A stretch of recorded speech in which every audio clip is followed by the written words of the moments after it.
Stairs होती हैं घर के ब्रह्म स्थान में होती हैं। जो नाभि एरिया होता है हमारा, उस जगह पर उनकी स्टेयर्स होती हैं। And cherry on the cake,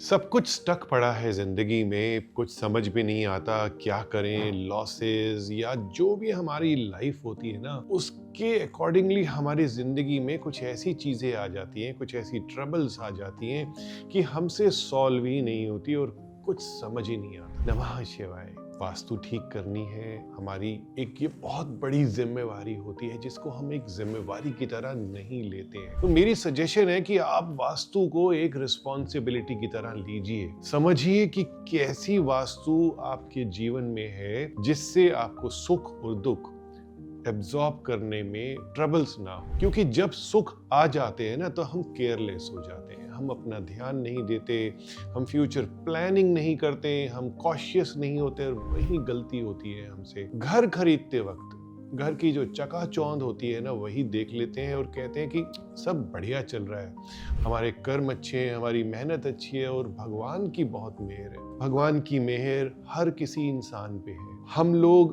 उन्हीं की मर्जी से चलते हैं। लेकिन वास्तु बहुत इंपॉर्टेंट है हमारे लिए, ट्रबल्स को कम करने का एक बहुत ही अच्छा मीडियम है ये।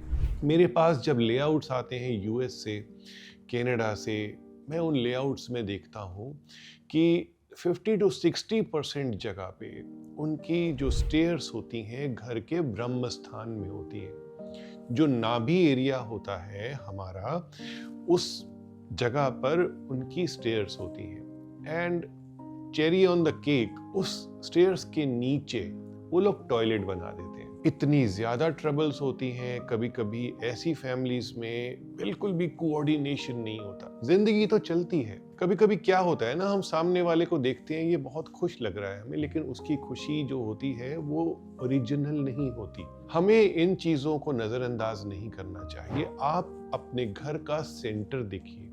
घर के सेंटर में अगर आप धूनी करेंगे, अगरबत्ती जलाएंगे या लाइटेड रखेंगे, साथ साथ आप झूमर अगर लगा देते हैं, आपने बड़े घरों में देखा होगा, हॉल्स में देखा होगा, होटल्स में देखा होगा, बहुत बड़े बड़े जो विलास होते हैं, उनके घर का सेंटर बहुत अच्छा होता है। इससे हमारे जीवन के अंदर बहुत अच्छी एनर्जीज आ जाती हैं। तो घर का सेंटर कभी भी स्टोर, कभी भी टॉयलेट, कभी भी सीढ़ी या कभी भी किचन, ये नहीं होना चाहिए। अभी बहुत सारे लोग मुझसे पूछते हैं कि सर ये अलमारी इधर रख सकते हैं, ये सेंटर तो नहीं आ रहा। तो मुझे खुशी होती है कि आप इतनी बारीकी से सोचते हैं। तो जिनके घर में टॉयलेट, किचन, स्टोर या कोई पिलर घर के सेंटर में है, तो उनको कॉशियस होने की ज़रूरत है, उनको वास्तु उपाय करने की ज़रूरत है। आप ज़रूर इसको चेक कीजिए, कमेंट्स करके मुझे बताइए कि क्या आपके घर के सेंटर में ऐसी कोई चीज़ है, या सेंटर में आपने क्या किया जिससे आपकी लाइफ अच्छी हो गई। नमः शिवाय।